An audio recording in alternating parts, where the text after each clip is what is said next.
مسئلہ یہ ہے کہ اس پر قانون میں اسپیسیفکلی بات ہوگی, اس کی سزا ہوگی, تو وہ لا بکس سے نکل کے سوسائٹی میں ٹریول کرے گا اور اس کے اوپر پھر معاشرے میں سینسٹیوٹی ہوگی. آپ کہنا چاہ رہی ہیں کہ یہاں پہ میل ریپ کو امپورٹنس ہی نہیں دی جاتی, وہ اتنا سگنیفیکنٹ ہی نہیں, اس کو ریپ ہی نہیں سمجھا جاتا. بالکل, اس میں مسئلہ یہ ہے کہ میل ریپ کے اوپر جو وکٹمز ہیں اور جو کیسز ہیں, سب سے پہلے وہ تو سامنے نہیں آتے because of the male ego, کیونکہ جو میلز ہیں مردانگی کے اوپر حرف آ جاتا ہے کہ وہ اس کے ساتھ یہ ہو گیا تو یہ تو مرد ہی نہیں رہا. بالکل, اور اس کے علاوہ جو وکٹمز ہیں وہ خود وکٹمائز ہونا تو برداشت کر لیتے ہیں, لیکن یہ معاشرہ اتنا کرول ہے کہ ان کو کھل کر بولنے کی اسپیس نہیں دیتا, ورنہ ان کے اندر ایک انفیریورٹی کمپلیکس جنم لینے لگتا ہے کہ ہم مرد ہو کے ٹارگٹ ہو رہے ہیں. انٹرنیشنل ڈاکیومنٹریز آ گئی اس کے پشاور میں کیا ہو رہا ہے, بس اڈوں پہ کیا ہو رہا ہے. آپ ابھی مجھے بتا رہی تھی کہ آلموسٹ کتنے بچے 8 out of 10 in Peshawar street children جو ہیں they are victim of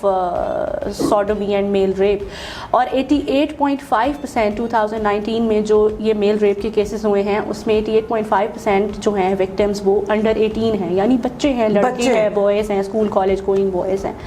تو مسئلے تو بہت ہیں, لیکن ہمارا پھر ایک کچھ ریلیجیس فیکٹرز بھی ہیں, ڈھکا چھپا کے ہر مسئلے کو کور کر دیا جاتا ہے, بات مت کرو, بولو نہیں, بھائی بولیں گے نہیں تو ایشو نہیں. سوڈمی کا تو مذاق اڑایا جاتا ہے, ہمارے جوکس کا حصہ ہے, ہمارے کلچر میں ایک ایکسیپٹڈ نارم کی طرح اس کو لیا جاتا ہے. مختارہ مائی کے بعد عورتوں کے ریپ پہ تو بہت بات آئی, فیمنسٹ نے بہت بات کی, لیکن کیا یہاں پہ ہم غلطی نہیں کر رہے, ہم ان مردوں کو اس جنگ میں شامل نہیں کر رہے جو کہ ہماری طرح وکٹم ہی ہوتے ہیں؟ بالکل, آپ نے ٹھیک بات کی ہے. یہاں سے ایک اور بڑی امپورٹنٹ بات جنم لیتی ہے کہ ہمارے معاشرے میں ہم اوور سینچریز دنیا میں ہی دیکھیں تو عورتوں کی, بچیوں کی, لڑکیوں کی گرومنگ, ان کی ڈیولپمنٹ اور ان کی چیزوں پہ ہم بہت بات کرتے ہیں کہ تم نے ایسے نہیں کرنا, یہ نہیں کرنا, یعنی ہم نے ایک سیٹ نارمز جو ہے نا وہ عورتوں کے لیے تو بہت ڈیفائنڈ رکھے ہیں, لیکن مردوں کی گرومنگ پہ, ان کی گروتھ پہ, ان کی سائیکولوجیکل اپ لفٹ کے اوپر ہم نے کام نہیں کیا. اسی وجہ سے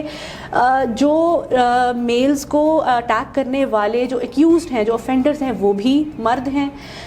ان کو بھی نہیں پتا, آخر ان کے پیچھے بھی ہسٹری ہوتی ہے جس کی وجہ سے وہ اس طرح کے ڈیویئنٹ سائیکولوجیکل بیہیویئر بعد میں ہراسس بن جاتے ہیں. بالکل, اور جو وکٹمز ہیں ان کو بھی نہیں پتا کہ ہم نے اپروپریٹلی کیسے بیہیو کرنا ہے. بچیوں کو, لڑکیوں کو تو چلیں اب ہم بات کر رہے ہیں تو کہیں نہ کہیں سوسائٹی میں NGOs کے تھرو, گورنمنٹ کے تھرو اس کے اوپر اویئرنیس ہے, لیکن مردوں کے لیے اس کے اوپر بات کرنا اور اس پر اوپن اپ کرنا, اس کی اپرچونٹی بہت کم ہے.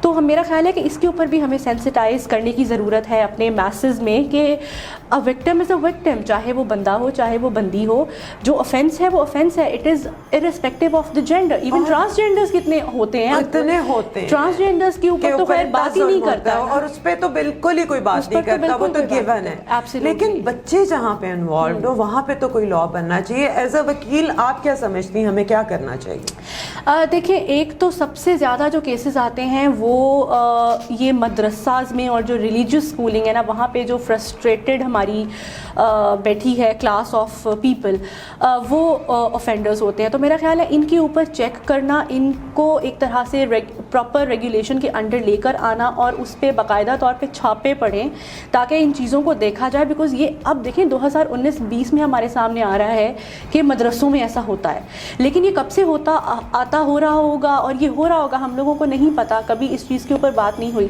تو آئی تھنک کہ ایک چنک کو لے کے, ایک سیگمنٹ کو لے کے اس پر ٹارگیٹڈ لیجسلیشن ہونی چاہیے, بجائے اس کے کہ ہم ایک جنیرک ان نیچرل آفینسز میں, جس میں 5000 قسم کے ان نیچرل آفینسز ہو سکتے ہیں. اچھا, انڈیا ہمارا پڑوسی ملک ہے اور ہمارا ان کا کلچر بھی بہت ملتا جلتا ہے, وہاں پہ اس آفینس کے خلاف کوئی لا پاس ہوا ہے؟ بالکل, وہاں پر دیکھیں یہ ایک تھوڑی سی ڈبیٹیبل چیز ہے. وہاں پر یہی ان نیچرل آفینسز کی ہی بات تھی جس پر سیکشن ان کا بھی لا تھا جو اس کو کیٹر کرتا تھا, لیکن انہوں نے LGBT کے کانٹیکسٹ میں اس پر جو ہے وہ ایک امینڈمنٹ لے کے آئے ہیں جس میں انہوں نے یہ کہا ہے کہ جی یہ ایک فنڈامنٹل رائٹ ہے, لہٰذا یہ اب پہلے تو چلیں ان نیچرل کی مد میں اوفینس ہوا کرتا تھا, لیکن اب وہاں پر یہ بھی نہیں ہے. لیکن اس کے پیچھے جو ایک آئیڈیالوجی ہے وہ پرو LGBT ہے, وہ یہ نہیں ہے کہ آپ میل ریپ کو کھلے عام الاؤ کر رہے ہیں. ابھی ریسنٹلی وائزہ جامی ہیز کم آؤٹ اور انہوں نے بتایا ہے کہ ان کا ریپ ہوا تھا, انہوں نے نام بھی لیا اوفینڈر کا. لیکن آپ نے ٹویٹر پہ ریئیکشن دیکھا تھا ہماری سوسائٹی کا کتنا کنزرویٹو تھا. سارے یہی کہہ رہے تھے وہ تم مرد ہو, تم نے روکا کیوں نہیں, تم تو یہ کر سکتے تھے. اس کے بارے میں آپ کیا کہیں گے؟ دیکھیں یہ ہمارے معاشرے کا سب سے بڑا المیہ ہے جس کے اوپر ہم ابھی کچھ دیر پہلے بھی بات کر رہے تھے کہ مردانگی has nothing to do with being victim. آپ کے گھر میں اگر ڈکیتی ہوتی ہے تو آپ مرد ہیں, تو کچھ مردوں نے آ کے آپ کے گھر میں ڈاکہ ڈالا ہے تو آپ مرد تھے تو آپ کیا کر رہے ہیں, اس وقت آپ یہ کویشچن کیوں نہیں ریز کرتے. یعنی آپ اس کو ایسے دیکھیے کہ ایک کرمنل بیہیویئر ہے اور ایک اس کا وکٹم ہے یا سروائیور ہے. تو اس میں اگر آپ مرد ہو کے بات کریں گے یا مرد ہو کے اگر آپ کے ساتھ زیادتی ہو گئی ہے تو مرد is but a human being.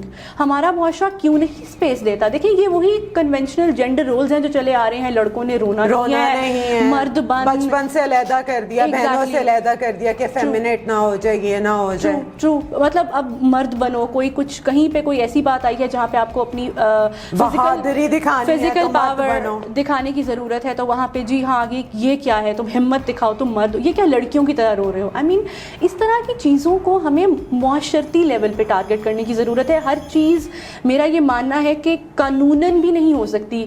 وہ قومیں معاشرتی رویے چینج ہونے چاہیے. وہ قومیں جو ہوتی ہیں وہ بڑی آپ سمجھ لیجئے کہ ڈیوینٹ قومیں ہوتی ہیں جن میں قوانین بہت زیادہ ہوتے ہیں. The lesser the quantity of law the better the quality of the nation. اگر کوئی کنسرن بندہ ہمارا یہ پروگرام دیکھ رہا ہے تو پلیز سارے کام چھوڑیں, یہ بچوں کا معاملہ ہے. پشاور میں دیکھیں وہ ڈاکیومنٹریز دیکھیں جو ان بچوں پہ بنی ہوئی ہے, یہ بہت گریو مسئلہ ہے اور پلیز اس پہ کچھ کریں. And thank you so much Faiza for being on my show. Pleasure to be hair.